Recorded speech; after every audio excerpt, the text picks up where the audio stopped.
If you have trouble sleeping, the pandemic has probably only made things worse. You're counting sheep at night and you're stressed out about not just the pandemic, but the economy.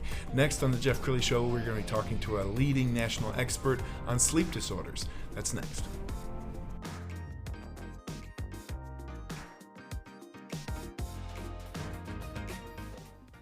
Many are predicting that the worst is yet to come, which is unfortunate, said one person here.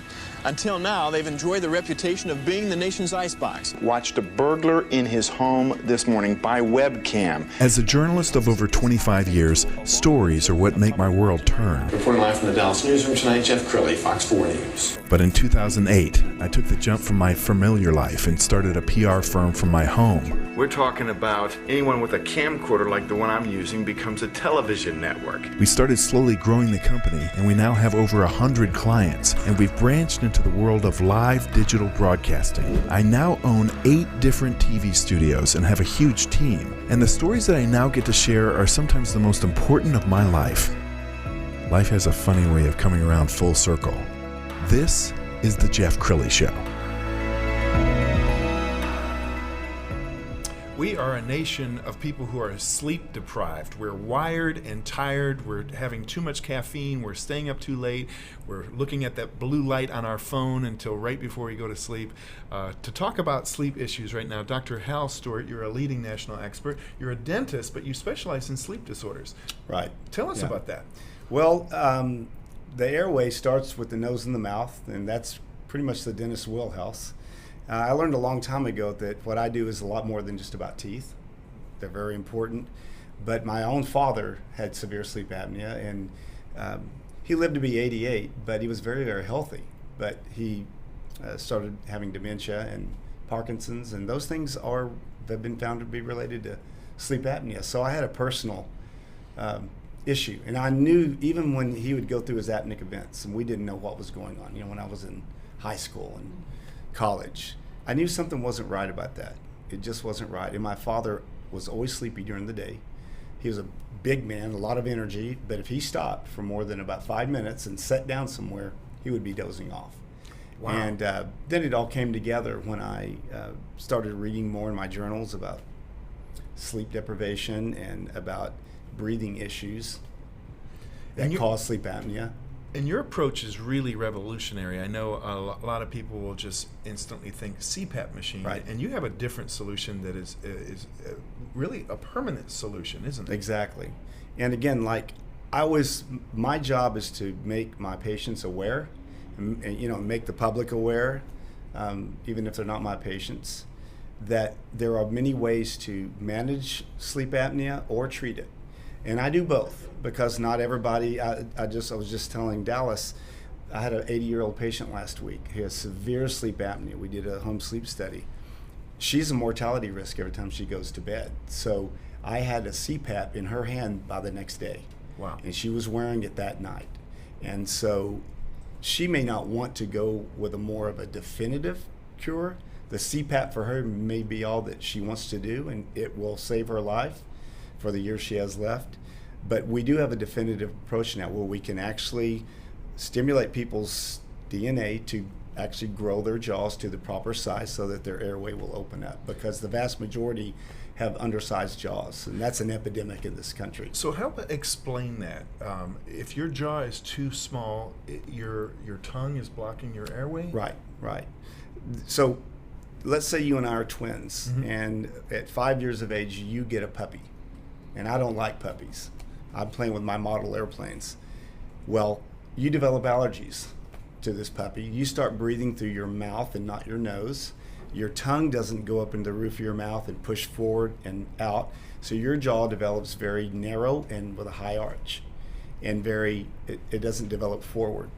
I sleep normally. My tongue does what it's supposed to do. I breathe through my nose. When we're 20 years old, our faces are going to look totally different. Really? And there's been homozygous twin studies that show that exactly. So that would be an epigenetic factor. So how do you grow a jaw? Well, there are stem cells. Stem cells have been in the news for the last 20 years, Sure. Stem cell research. But we have stem cells in the sutures of our bodies. We have stem cells there. And if they're stimulated, they will go to the genetic code, our DNA, and just tell that genetic code to do what it's supposed to do. So if your tongue is already the right size, that's not going to change. But if there's something in your body that hasn't grown correctly, the jaws are probably the most common bone in our body that don't grow correctly because they're affected by so many outside forces. But it stimulates the DNA to say, grow bone, and we can actually do that in adults. And this is like a little mouth guard that the patient wears? Yes, we can do it different ways, but probably the most popular with my patients is a mouth guard that they wear about 14 to 16 hours a day. It's not a mouth guard. It's actually an FDA-approved medical device that stimulates bone growth in the mouth, and they wear it. Say 4 o'clock, they come home, they wear it all night, take it out to eat, they sleep in it, and take it out at 8 o'clock the next morning. Outstanding. And we can grow their bone and their jaw to the proper size in about 12 months. That is amazing. How many Americans does this affect? Well, the studies show less than 50%, but I just know anecdotally from seeing people in malls and, well, not so much right now, but right. that it's an epidemic. It has been deemed by the CDC as an epidemic, so at least 50%. Amazing. I would say it's closer to 75. And you actually teach other dentists and medical professionals how to do this, is Yes. that right? Mm-hmm. That's amazing. Yeah. I also want to brag on Dr. Stewart because he's a nationally known expert who's always being called on by the media. You do interviews all over the country. You did a recent one with Channel 8 that we want to show right now. Like to catch up on lost sleep during the weekend? Well, we have some bad news for you. A new study from France finds 75% of people don't really catch up once Saturday and Sunday have come and gone. It's called sleep debt, and Dr. Hal Stewart, a dentist who specializes in sleep breathing disorders, joins us to discuss this. Thanks for joining us. Good morning. Good to be here. Of course. Okay, let's focus on the common things that maybe keep people from sleeping and what this really means. Well, the common things, I think, in today's society with the COVID, probably the stress of that's one of the things, the stress of so many people are, go. They're got very busy lifestyles. And we also use screens at night, televisions, iPads, computers. Those are not conducive to proper night's sleep because of the effect of the light on the eyes. So our bodies aren't programmed to be able to sleep correctly when we've been in front of a bright screen for a long time. Drinking caffeine, alcohol too late also interrupts the sleep cycle as well. Dr. Stewart, why is getting less than 8 hours bad for your health? That's so hard to do. Well, actually, the research, it's not necessarily 8 hours, but certainly between 6 and 8 hours is the ideal sleep time. So I go by 7 hours with my patients. The brain is like a computer. It needs to be reset. It needs to be rebooted. And the only time that the brain can do that is when it goes into the deep REM sleep during the normal sleep cycle. And on an average sleep cycle, on an average night, you're going to go through about 5 to 6 sleep cycles. And that's the way the body heals. Growth occurs, healing occurs, inflammation, the fighting inflammation occurs during that deep sleep. And if you're not getting into that deep sleep, or if you're getting pulled out of it too early, the REM cycle and the other sleep cycles that occur, then you don't get that restorative healing that you need, the proper nutrition, if you will, to your brain. Okay, that doesn't make me happy. Dr. Stewart, I wake up at 1:30 in the morning for work.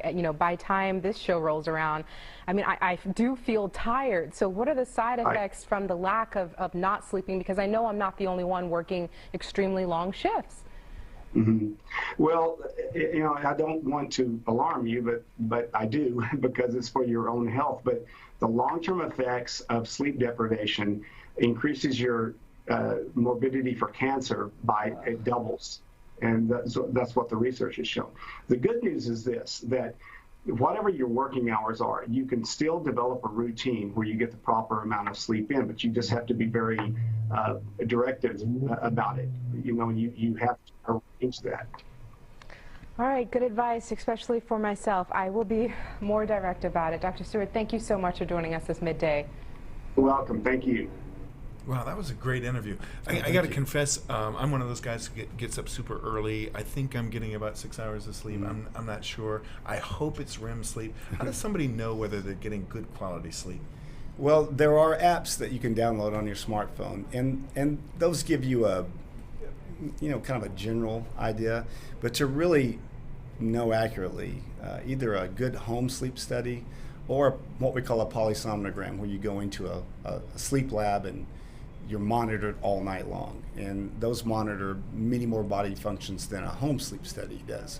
But a home sleep study is very good at determining if you have sleep apnea, if you have any respiratory disorders when you're sleeping. And that's something that's easy to do. Yeah, I think you made the point so well on Channel 8 that it's not just like an inconvenience to your spouse that you snore. This could be a really debilitating condition that could lead to death. Yes. Snoring is, when you hear someone snoring, that's an obstruction in their airway. A good, healthy airway is silent. A person sleeps with their mouth closed. They breathe through their nose.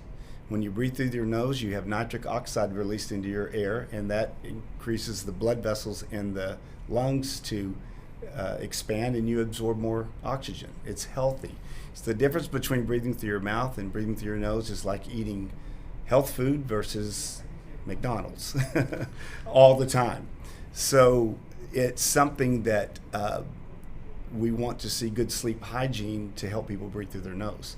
But if they have a physical obstruction, that needs to be treated medically. And has the pandemic made it worse because people are stressed out? They're probably eating comfort food. They're probably drinking more than they normally do. It just creates chaos in the body, doesn't it? Exactly. So you have all these people with a physiological, anatomical issue where they can't breathe well in the first place, and then on top of that, they add the stress, the poor diet, the inaccuracies, they're not in a routine. They're drinking caffeine, they're drinking alcohol too late, and when they do that, it just exacerbates the problem that they already have, and the sleep issues get worse and worse and worse.